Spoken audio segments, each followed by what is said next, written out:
Another day, another customer naman, no?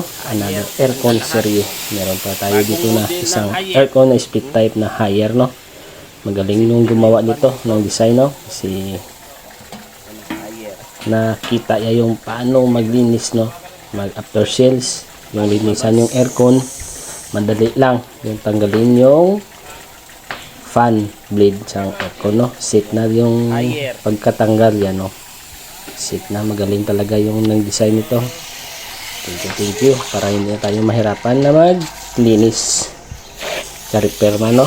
Yan. Ito pala yung isang higher na aircon, no? Na bagong model. Yan, no? Tanggal lahat. Kitang-kita, oh. Yan. Pati drain pad. Tanggal. Yan, no? Madaling linisan at saka walang hassle. Yan. Malinisan mo talaga kahit hindi mo na i-pump down. Good luck yung naggawa nito. Galing. You know? Bagong model na higher. Bagong model to. Yung magandang aircon kasi set na yun, no?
Doon siyang kilala mo yung Jackson.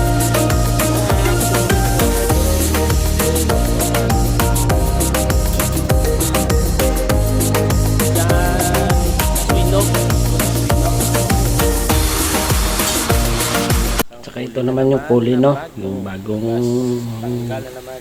model na kulin. Yan, no? Tanggal pa rin to.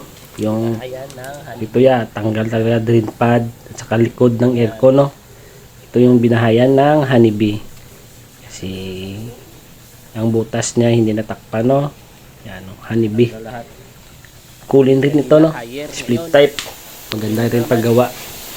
Galing, maganda paglilinis kahit hindi mo na i-pop down. Sulit na sulit. Makatipid yung customer kasi paglilinis tanggal lahat, no? Yan, no? Ito yung kulin. Baklas lahat. Evaporator lang maiwan. Kasi yung cover niya, yan, no? Ito binahayan ng honeybee. Tanggal lahat yan. Pati yung likod ng unit ng aircon, no? Yan, no? Tanggal. Evaporator na lang maiwan. Ang ganda pag-design niya, no? Sana lahat ng aircon ganito na sa susunod.